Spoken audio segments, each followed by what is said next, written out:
Hay verdades que, aunque están claramente reveladas en la Biblia, a veces nos cuesta dimensionar.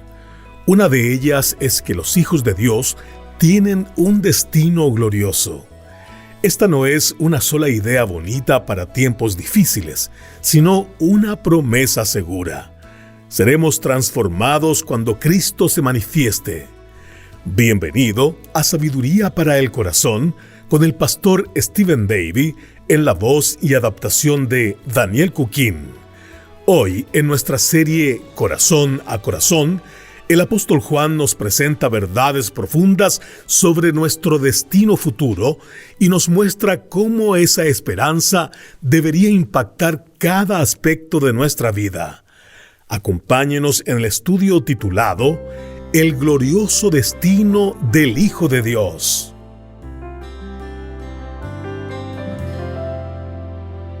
Su madre italiana le puso por nombre Marcos en honor al escritor del Evangelio y discípulo de Cristo, con la esperanza de que él también se convirtiera en un vocero de las verdades del Evangelio cuando creciera. Cuando Marcos, o Marco en italiano, tenía solo 17 años, comenzó su épica travesía con su tío y su padre. Una travesía a mediados del siglo XIII que duraría más de 25 años. Ellos eventualmente se convertirían en los primeros europeos en entrar al enorme imperio chino, liderado por Kublai Khan en lo que ahora se conoce como Beijing. Marco Polo se convirtió en el amigo y ayudante favorito de Kublai Khan, el gobernante más poderoso del reino más grande sobre el planeta en aquel entonces. Él pudo ver y luego escribir acerca de las grandes ciudades chinas que hacían ver a las grandes capitales europeas como aldeas campestres. Incluso las descripciones del palacio del emperador hacían ver a los castillos de Europa como pequeñas chozas. La sala de banquetes en el palacio del emperador, según Marco Polo, era lo suficientemente grande como para sentar a 6,000 invitados. Y cada persona recibía utensilios de oro puro para comer. Marco Polo fue el primer europeo en ver dinero en papel y un elaborado sistema postal. Él escribiría acerca del poder explosivo de la pólvora y pasarían 400 años antes de que Europa produjera tanto acero como Marco Polo afirmaba que China estaba produciendo para el año 1267. Después de servir al emperador por casi 2 décadas, Marco finalmente recibió el permiso para volver a casa. Él zarpó hacia Venecia cargado con oro, seda, especias y la receta de una invención culinaria china, la pasta. Los italianos se llevaron todo el crédito. Ahora, muchas personas rehusaron creer sus historias acerca de la riqueza y el comercio y la arquitectura y la cultura china, creyendo que se lo estaba inventando todo. A sus 70 años, Marco Polo se encontraba en su lecho de muerte, y la leyenda cuenta que los miembros de su familia lo animaron a confesar antes de que muriera si había exagerado o mentido. Pero él no tenía nada que confesar. De hecho, lo que sabemos es que él murió después de susurrar sus últimas y famosas palabras: «No les he contado ni la mitad de todo lo que vi, porque supe que no me creerían». 1300 años antes de que Marco Polo describiera lo que había visto en China, un apóstol de Jesucristo llamado Juan escribió acerca de su maravillosa travesía al mismo palacio celestial. El documento que registra ese evento hoy lo llamamos el libro de Apocalipsis. Allí Juan describió lo que vio y oyó en el cielo, cosas que aún nos cuestan imaginar. Y aún antes de que Juan tuviera el privilegio de ver la ciudad celestial, él ya había estado animando a los creyentes con la promesa del cielo. Juan estaba claramente cautivado por la certeza de nuestro futuro como herederos del reino, por nuestra posición como hijos de Dios.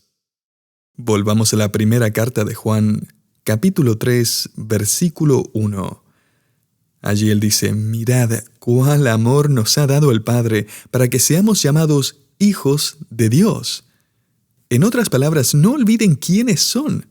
Ustedes han nacido espiritualmente en la familia de Dios.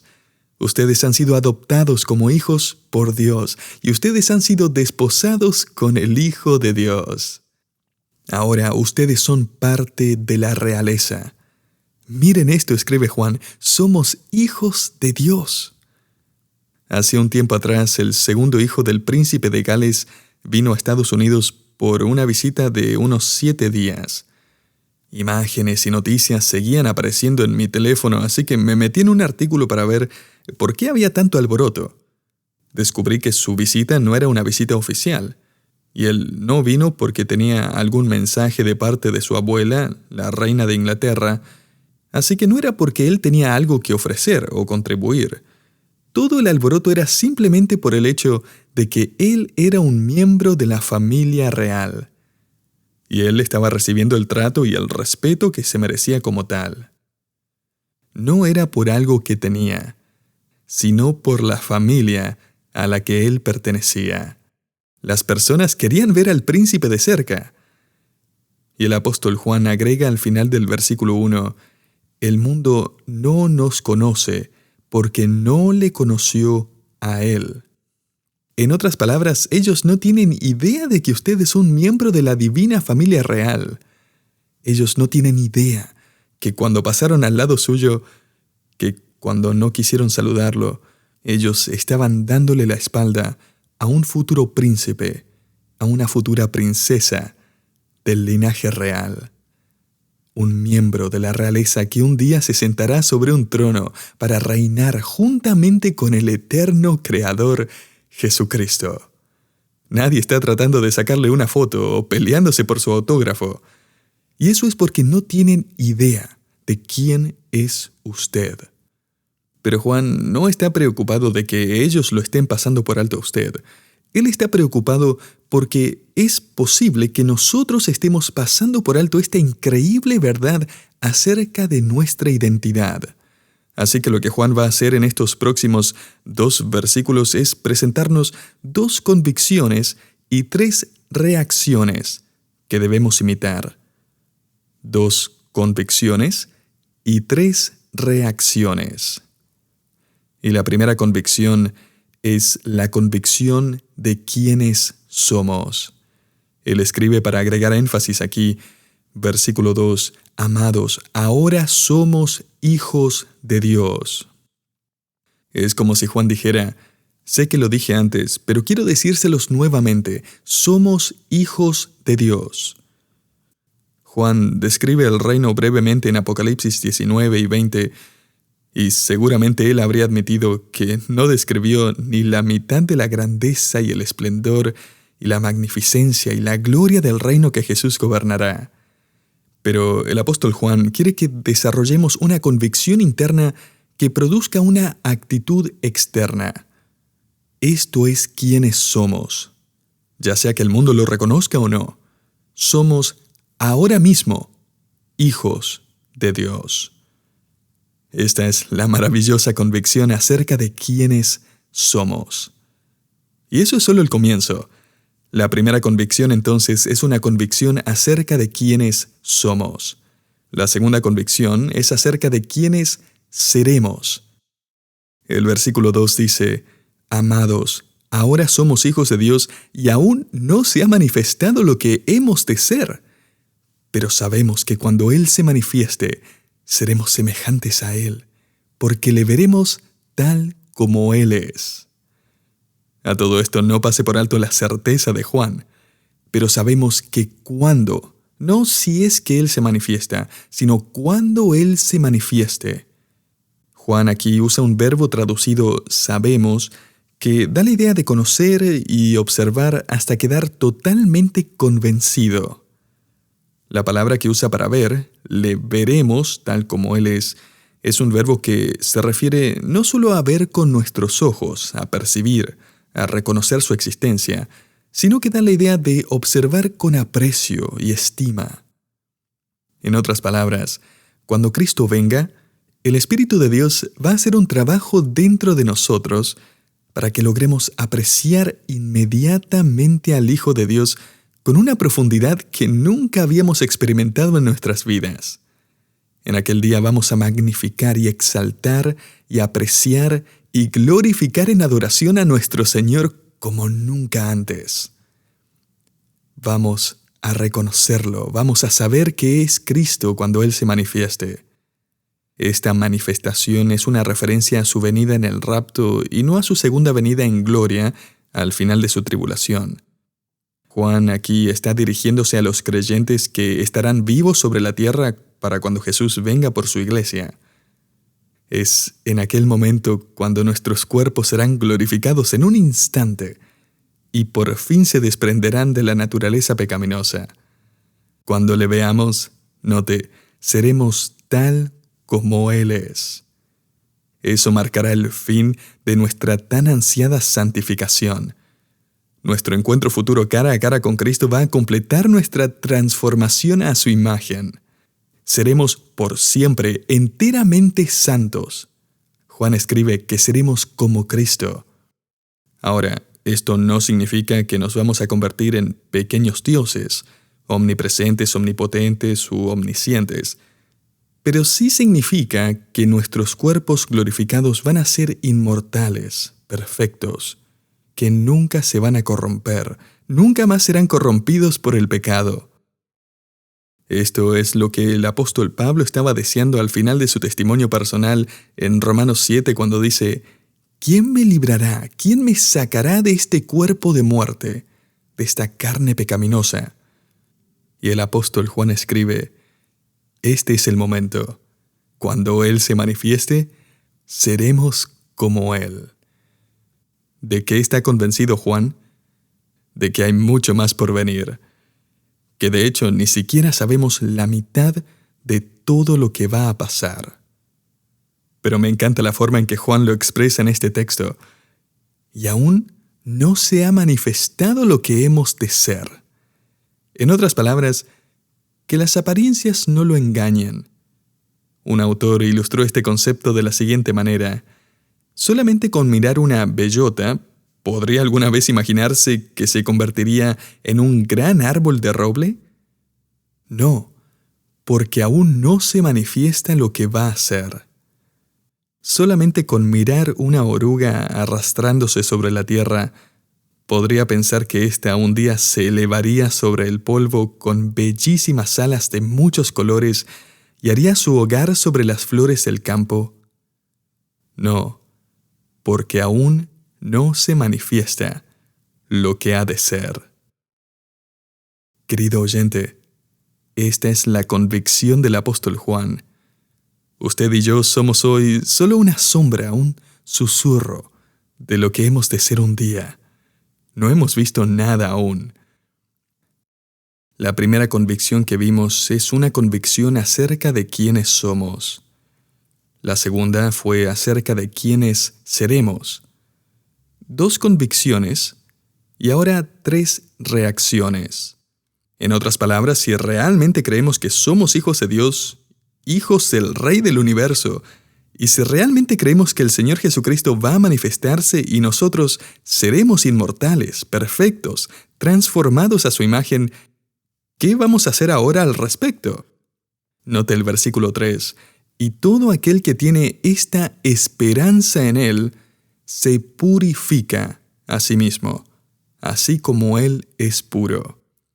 Permítame explicar este versículo y mostrarle las 3 reacciones que se encuentran aquí.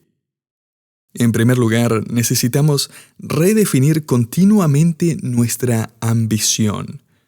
Juan usa la palabra traducida esperanza para la expectación de la futura venida de Cristo y la vida eterna que vamos a gozar en su presencia. Esa intuición de que vamos a vivir para siempre en algún lugar ha sido parte de cada civilización en la historia de la humanidad. Ahora, aunque las ideas y descripciones de la eternidad y la vida después de la muerte son distintas en cada cultura, hay algo que permanece igual alrededor del mundo y que emana del corazón del ser humano. Es este deseo, creencia o convicción de que este mundo no es todo lo que hay. Y están en lo correcto, aunque su esperanza está en leyendas y testimonios de hombres que ya han muerto hace mucho tiempo. Pero, querido creyente, nuestra esperanza está en algo radicalmente distinto. Nuestro mapa hacia el más allá no está basado en las enseñanzas de alguien que hoy se encuentra en una tumba. No, nuestro mapa es una persona que resucitó, salió de la tumba y corroboró su afirmación de ser el camino, la verdad y la vida. Juan 14:6. Nuestra esperanza no se encuentra en una leyenda ficticia, sino en el evento históricamente validado de la resurrección de Jesucristo, quien fue visto por más de 500 testigos antes de ascender al cielo. 1 Corintios 15:6. Nuestra esperanza está anclada, está arraigada en nuestro Salvador, quien resucitó, quien ascendió al cielo y que prontamente volverá. Pero a decir verdad, nosotros, como creyentes, podemos perder de vista nuestra esperanza. Nunca he conocido a un cristiano que diga que no le interesa ir al cielo a estar con el Señor. Pero la verdad es que el creyente puede empezar a desear este mundo mucho más de lo que desea y espera la venida de Cristo y su reino. Podemos empezar a actuar como ciudadanos de este mundo en lugar de extranjeros y peregrinos. La idea que Juan comunica en este versículo es que esta esperanza debe ser atesorada activamente y diariamente. Debe ser evidente en el creyente que esta esperanza es importante en su vida. Si mira sus finanzas, descubrirá si Jesús realmente es importante para él. Si mira su calendario, va a encontrar que sus planes indican que Jesús es importante para él y que aquellos que pertenecen a la familia de Dios también le importan y que aquellos que aún no conocen a Jesucristo también le importan. Hable con él acerca de su colegio o trabajo y descubrirá que sus estudios y su carrera son simplemente medios, son los lugares donde el Señor lo ha puesto para ser sal y luz. Son los lugares en donde puede demostrar que Dios es lo más importante en la vida. Eso es lo que significa tener nuestra esperanza en Él, que Él es nuestro tesoro. Un periódico en Chicago contenía un artículo acerca de un hombre que solía trabajar en una planta de acero.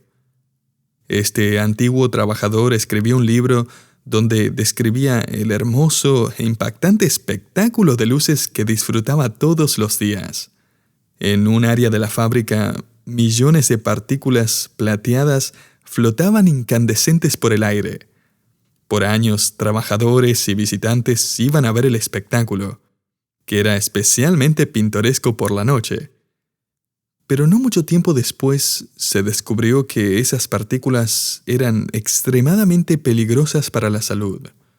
Todas estas visitas habían estado en contacto con partículas plateadas de asbesto, y muchos de los empleados de la fábrica estaban ahora sufriendo de cáncer, como era el caso del autor. Él hizo el siguiente comentario: y pensar que todos solíamos pelearnos por ese trabajo. ¡Qué gran ilustración! Querido oyente, ¿qué cosas son su ambición el día de hoy? Cosas que hoy todos anhelan, pero que realmente son distracciones peligrosas. El apóstol Juan está diciendo efectivamente aquí que si nosotros somos de hecho hijos de Dios y si Cristo viene pronto, deberíamos redefinir constantemente nuestros deseos, nuestros verdaderos tesoros, nuestra ambición. En segundo lugar, necesitamos estar ocupándonos continuamente de nuestra pureza. Note, Juan escribe en el versículo 3, y todo aquel que tiene esta esperanza en Él se purifica a sí mismo.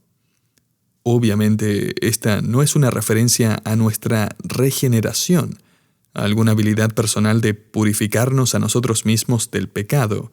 Juan ya ha dejado en claro en el capítulo 1, versículo 7, que es la sangre de Cristo que nos limpia de todo pecado. Pero aquí, Juan está simplemente destacando nuestra responsabilidad de vivir por Cristo en pureza. La palabra purificar es una palabra que se refiere a una limpieza ceremonial, como los sacerdotes en el Antiguo Testamento que debían lavarse las manos y lavar los instrumentos del templo para que estuvieran ceremonialmente limpios para el servicio. La palabra puro originalmente se refería a algo que estaba ritualmente limpio.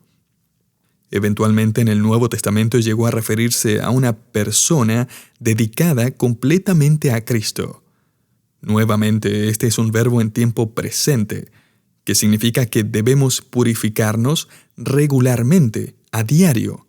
Esto simplemente hace referencia a la disciplina de vivir piadosamente.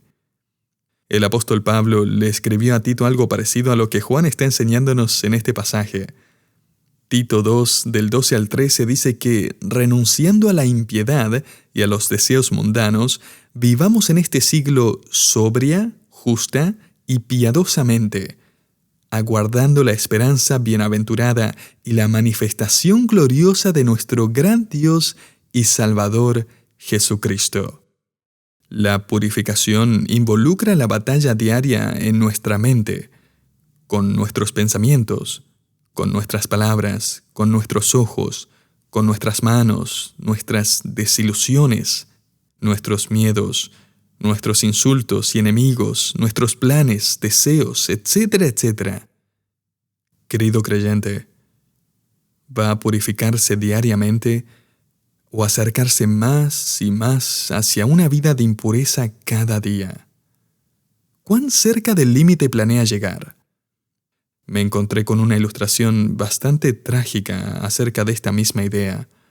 Hay un libro que documenta que casi 700 personas han caído en el Gran Cañón en los últimos 140 años. Muchos han muerto como resultado de un accidente en avión o helicóptero, otros se ahogaron mientras hacían rafting en el río, otros tristemente tomaron sus propias vidas saltando hacia el precipicio. Pero según este autor, una gran cantidad de personas murieron a causa de haber ido más allá del borde y haber caído por su propio descuido. Como un padre de 38 años en 1992, quien estaba tratando de asustar a su hija adolescente haciendo como que saltaba hacia el otro lado de la barrera de contención. Él agitaba sus brazos haciendo como si estuviera perdiendo el equilibrio. Luego, viendo que había una cornisa del otro lado, hizo como que se caía y se dejó caer a la cornisa. Aunque habían un montón de señaléticas prohibiéndolo, él saltó al otro lado de la baranda y no logró hacer pie. Y así cayó por 120 metros hacia su muerte. Escuche, ¿por qué un cristiano querría ir al gran cañón llamado pecado y decir, me pregunto cuántas señales de peligro puedo ignorar hoy? Me pregunto cuán cerca puedo estar del borde sin caerme. ¿Por qué querría pensar de esa forma? Especialmente ya que somos hijos de Dios y nuestra inmortalidad y el reino de Cristo está a la vuelta de la esquina. No es de sorprenderse que Juan dice que si estas son sus verdaderas convicciones, estas deberían ser sus reacciones. Redefina continuamente su ambición. Ocúpese continuamente de su purificación. Y en tercer lugar, refleje continuamente al Señor Jesucristo. Note el objeto de su imitación, versículo 3, y todo aquel que tiene esta esperanza en Él se purifica a sí mismo, así como Él es puro. O sea, así como Cristo es puro. Ahora note que Juan no dice que Cristo continuamente se purifica. No, nosotros somos los que continuamente nos purificamos. Cristo obviamente no necesita hacerlo. Él era y es y siempre será puro. Pero Él se convierte en un ejemplo para nuestra purificación. Él es la meta, el objetivo. Él es moralmente intachable, incontaminado y sin pecado. Así que refléjelo. Diariamente necesitamos redefinir nuestra ambición, ocuparnos en nuestra purificación y reflejar a nuestro Señor Jesucristo. ¿Por qué? Porque junto al apóstol Juan tenemos estas dos convicciones. La convicción de quiénes somos, hijos de Dios, y la convicción de quiénes seremos cuando Cristo se manifieste. Seremos tal como Él es, vestidos en santa perfección y gloriosa inmortalidad por siempre. Hubo un hombre que entendió muy bien este pasaje de la Escritura. Él no tenía un título de seminario. De hecho, apenas había graduado del colegio. Era un trabajador en una fábrica donde el pastor Chuck Swindoll trabajaba cuando era joven. Este hombre mayor, llamado Jorge, básicamente tenía un solo trabajo: barrer el suelo mientras los otros trabajadores mantenían las máquinas andando. Era un trabajo bastante sucio. Swindoll recuerda que este hombre hablaba mucho de Cristo. Él amaba especialmente los pasajes de la Escritura relacionados con la venida de Cristo. Un viernes por la tarde, cuando ya era casi hora de irse a la casa, él miró a Jorge y le dijo: «Jorge, ¿está listo para esta noche?» «Sí», me respondió, pero todavía estaba vestido con su sucia ropa de trabajo. Él obviamente no estaba listo. Así que le dije: «No creo que esté listo. Tiene que limpiarse y cambiarse primero, ¿verdad?» «No», me respondió. «Déjame mostrarte algo». Jorge se sacó el overol y por debajo tenía ropa perfectamente limpia. Él ya estaba listo. Lo único que tenía que hacer cuando sonara la campana era sacarse el overol, ir a marcar tarjeta y salir del edificio. Él se dio la vuelta antes de salir, me miró y me dijo algo que nunca olvidé. «Como ves», dijo sonriendo, «ya estaba preparado y listo para irme, tal como estoy preparado y listo para cuando venga el Señor Jesús». Él se dio la vuelta y se fue. Esa es buena teología.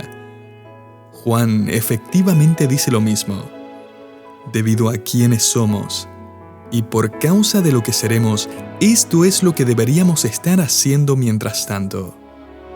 Estemos siempre listos, siempre preparados para el momento cuando el Señor Jesucristo venga por nosotros.